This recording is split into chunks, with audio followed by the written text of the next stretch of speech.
누구에게나 말하지 못할 아픔이 있습니다. 그것은 오래전 일일 수도 있고 지금도 여전히 진행 중인 고통일 수도 있습니다. 그런 기억은 우리를 자꾸 초라하게 만듭니다. 그래서 쉽게 남에게 말하지도 못합니다. 흠이 될까봐, 약점이 될까봐 두렵기 때문입니다. 그래서 그저 나만의 슬픔, 나만의 아픔을 마음 깊이 숨긴 채 나는 괜찮아 라고 말하면서 애써 아무 일 없는 듯 살아갑니다. 오늘 본문 속 여인이 바로 그런 삶을 살아가고 있었습니다. 그녀는 아무도 만나지 않으려는 듯 사람들이 바깥 활동을 꺼려하는 정오 무렵이 되어서야 홀로 우물가로 향합니다. 땅에서는 뜨거운 열기가 마구 오르고 머리 위로는 태양이 가장 강하게 내리쬐는 바로 그 시간, 굳이 그 더운 시간에 나오는 이유가 뭘까요? 바로 사람들을 피하고 싶었기 때문이었습니다. 차라리 무더위가 낫지 사람들의 시선과 수군거림이 더욱 견디기 힘들었을 것입니다. 그런데 놀라운 것은 바로 그 외롭고 뜨겁기만 한 그 시간,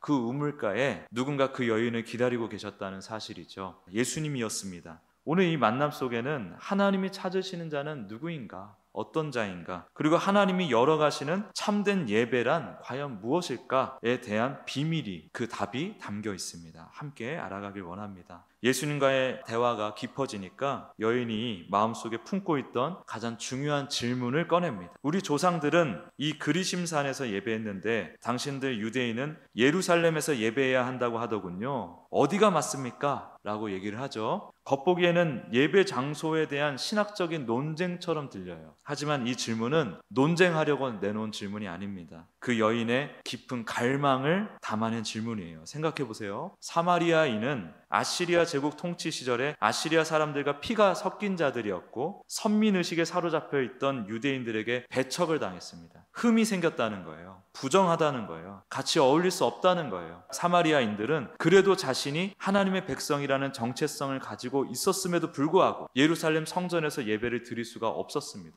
그래서 사마리아인들은 자신들만의 예배 전통을 만들어야 했어요. 독립적인 예배 전통을 만들어야 했습니다. 그래서 그들은 모세오경, 토라만 정경으로 삼고 인정하고 그 외에 예언서, 성문서 등은 다 배제를 했습니다. 모세오경 안에서 하나님이 예배하라고 한 산이 어디냐? 이게 정말 중요했던 거겠죠. 실제로 창세기, 신명기, 여호수아 등에서 하나님의 임재, 축복의 장소가 어디로 표현이 되고 있냐면 바로 그리심산이라고 나옵니다. 그리고 아주 역사적으로 중요한 세겜이라는 곳이 나오는데 세겜, 이곳이 바로 그리심산 아래에 위치하고 있습니다. 어쨌든 사마리아인들에게는 하나님을 예배할 수 있는 장소가 절실히 필요했고 모세오경과 토라를 기반으로 그리심산을 하나님께 나아갈 유일한 희망으로 삼은 것입니다. 유대인들에게 배척받고 소외받은 사마리아인들의 자존심이나 다름없는 장소인 거예요. 그런데 사마리아인들 중에서도 이 여인은 너무너무 비참한 인생을 살았어요. 사마리아인들에게조차 배척을 당하는 인생이었습니다. 그래도 사마리아인이기에 그리심산은 이 여인의 마지막 자존심 같은 거였어요.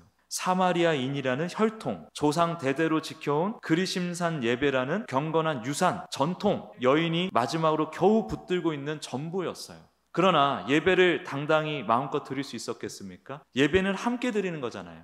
마을 사람들이 함께 예배드리러 가는 거잖아요. 사람들도 배척했고 여인 스스로도 나는 예배드릴 자격이 없어 라고 생각했을 겁니다. 이 여인에게는 한마디로 예배드릴 곳이 없었다는 거예요. 그러니까 유대인들은 예루살렘에서 예배하죠. 유대인들에게 배척당한 사마리아인들은 그리심산에서 그래도 예배합니다. 그런데 사마리아 안에서조차 배척당하는 저는 어디에서 예배를 드려야 합니까? 이것은 그 여인의 영혼의 가장 깊은 곳에서 터져나온 절규라는 거예요. 절규. 저는 어떻게 해요? 저 같은 사람은 어떻게 해요? 다들 예배드리고 주님 만나고 해결받는 것 같은데, 잘 풀리는 것 같은데, 잘 되는 것 같은데 저는 어디에서 내 영혼의 갈증을 해결할 수 있나요? 저 같은 사람도 하나님께 나아갈 수가 있습니까? 부끄러운 과거를 가진 사람, 사람들이 손가락질하는 저도 하나님을 예배할 수 있습니까? 그럴 자격이 있습니까? 그러한 비참한 절규나 다름이 없었다는 것입니다. 이런 그녀의 절규에 예수님은 상상치도 못했던 대답을 하시죠. 여자여, 내 말을 믿으라. 이 산에서도 말고 예루살렘에서도 말고 너희가 아버지께 예배할 때가 올 것이다. 예수님은 완전히 새로운 문을 열어주시는 거죠. 그리고 놀라운 비밀을 알려주십니다. 아버지께서는 자기에게 이렇게 예배하는 자들을 찾으시느니라. 하나님이 우리를 심판하고 평가하시는 분이 아니라 오히려 우리를 애타게 찾고 계시는 분이라고 소개하고 있는 거예요.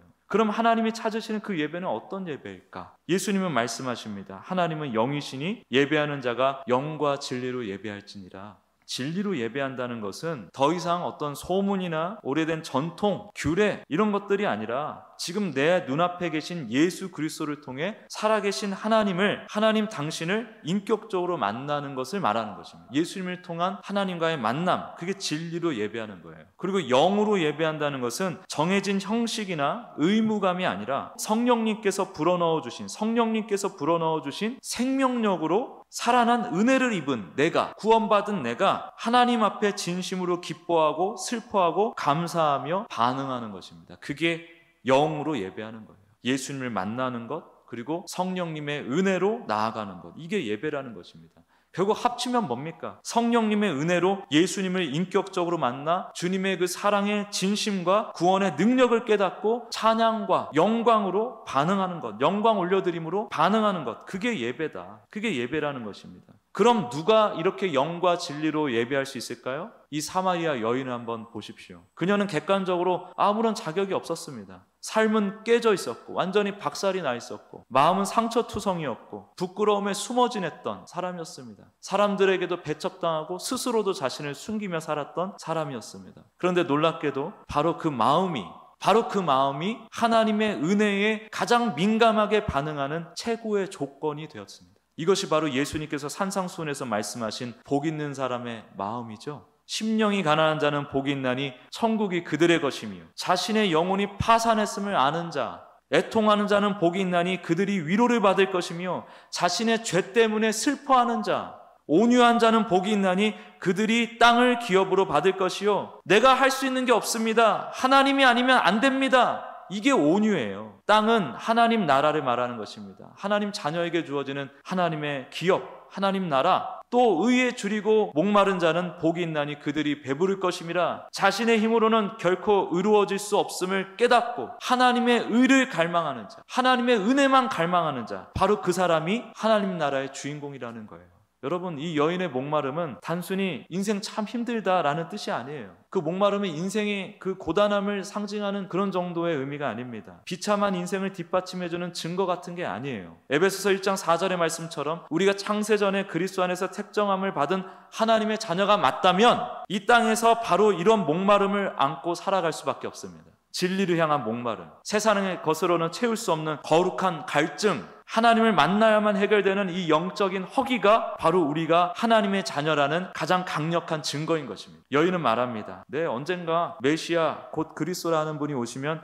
우리에게 모든 것을 알려주시겠지요. 지금 내 인생에는 하나님 안 찾아오시는 것 같아요. 언젠가는 오겠죠. 그러나 지금은 아닌 것 같아요.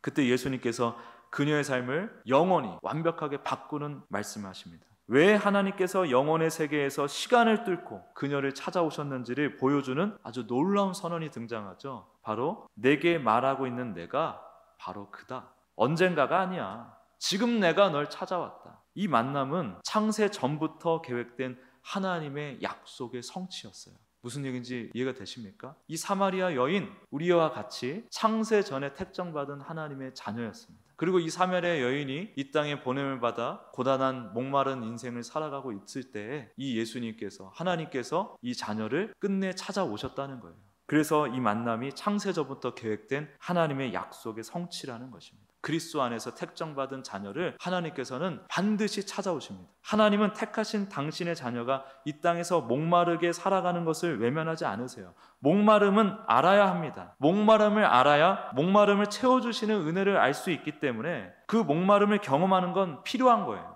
죄의 무서움을 깨닫는 거 필요합니다. 그래야 그 크고 놀라운 은혜의 기쁨, 은혜의 그 행복을 더 크게 깨달을 수 있기 때문입니다. 그러나 그 목마름 자체가, 그 죄를 경험하는 것 자체가 목적이 아니에요. 반드시 자녀를 찾아오셔서 예수님을 만나게 하시고 잃어버렸던 본래의 정체성, 하나님의 택정받은 사랑하는 자녀, 사랑받는 자녀요, 부름받은 거룩한 예배자라는 원래의 신분을 회복시켜 주시는 것, 이것이 목적입니다.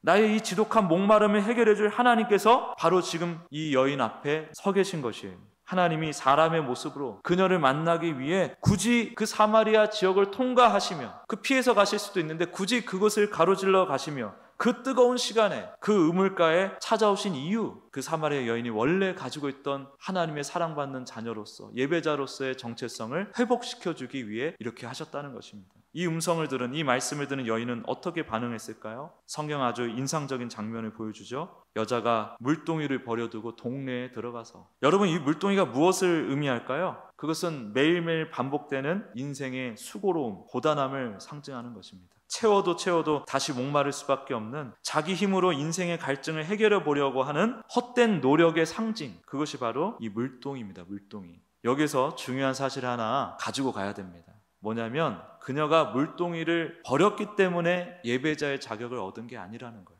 생수의 근원이신 예수님을 만났기 때문에 더 이상 그 헛된 수고에 물동이가 필요 없게 된 것이지, 물동이를 버렸기 때문에 이 사마리아 여인이 변화가 됐다, 뭔가 새로운 은혜를 얻게 되었다, 그런 맥락으로 접근하면 안 됩니다. 우리가 알다시피 율법주의적 접근이고 인간의 공로를 의지한 접근입니다. 하나님의 은혜를 빛바라게 만드는 접근이에요. 물동이를 버린 것은 자격 조건이 아니라 은혜를 만난 자의 아주 자연스러운 반응입니다. 그 물동이 버리게 되어 있다는 거예요. 예수님을 만났기 때문에. 이게 바로 영생의 시작이죠. 영생의 누림이죠. 영생이란 예수님을 만난 지금 이 순간부터 예수님과 함께 동행하며 예수님의 그 생명력을 공유받으며 살아가는 삶 그 자체를 영생이라고 합니다. 그녀는 더 이상 사람을 피하지 않고 마을로 달려가 외칩니다. 내가 행한 모든 일을 내게 말한 사람을 와서 보라. 이가 그리스도가 아니냐. 그리스도를 만났다 내가. 이제는 사람 속으로 막 파고드는 거예요. 정체성을 회복하니까. 그리스도를 만난 자의 모습이라는 것입니다. 사랑하는 성도 여러분, 오늘 이 시간 하나님께서는 바로 우리에게 이 말씀을 통해 말씀하십니다. 하나님이 찾으시는 예배자는 흠없이 잘 준비된 어떠한 사람이 아니라, 특별한 사람이 아니라 자신의 목마름을 솔직하게 인정하고 은혜 앞에 깨어지는 사람, 바로 창세전에 택함 받은 하나님의 자녀들임을 우리가 기억하길 바랍니다. 오늘 이 말씀을 듣는 여러분에게 묻고 싶습니다. 우리 인생의 물동이는 무엇입니까? 만약 지금 예수님께서 우리 바로 앞에 서가지고 내가 그다 라고 말씀하시면 여러분 어떻게 반응하실래요? 내가 그다, 내가 너의 목마름을 해결해 줄 수 있는 그리스도다, 하나님이다, 내가 너의 모든 목마름의 해답이다 라고 말씀하신다면 우리는 그 물동이 기꺼이 내려놓고 주님과의 영원한 동행을 시작할 준비가 되어 있습니까? 하나님은 지금도 바로 이 자리에서 바로 그 사람을 애타게 찾고 있다는 거예요. 자신의 전부를 내어드릴 만큼 예수님을 갈급해하는 사람, 예수님을 필요로 하는 사람, 예수님이 아니면 채워질 수 없는 그 목마름을 가지고 있는 사람, 그 사람을 하나님께서 찾아가시고 또 이 자리에 지금 찾아오셨습니다. 주님께서 지금 이 자리에 우리와 함께하고 계세요. 그리고 우리에게 정말 그 목마름이 있는지, 정말 예수님을 필요로 하는지 물어보신다는 겁니다. 내가 그다 라고 말씀하신다는 거예요. 영과 진리로 하나님께 반응하며 이제부터 주님과 동행하는 영생의 삶을 함께 살아갈 그 예배자를 찾고 계세요. 부르고 계세요. 우리를 향해서. 이미 목마른 자에게 찾아오셨잖아요. 우리 앞에 서 계시잖아요. 지금 우리 곁에 계시잖아요. 그리고 우리를 부르고 계신 것입니다. 같이 갈래 말래? 나와 함께 갈래 말래? 물동이 버리고 나와 함께 갈래 말래? 나랑 가면 네 마음속에, 네 인생에 영원토록 마르지 않는 생명의 강이 터져나올 것이야. 주님께서 우리를 그렇게 오늘도 초청하고 계신 것입니다. 오늘 그 하나님의 부르심에 내 주님, 저 데려가 주세요. 주님 아니면 안 됩니다. 주님만이 저의 목마름을 해결해 줄 수 있습니다. 저의 목마름을 주님 앞에 맡겨드립니다. 내 모든 삶을 주님 앞에 드리면서 주님과 함께 영생의 삶을 함께 누리는 저와 여러분 모두가 되기를 예수님의 이름으로 간절히 축원합니다.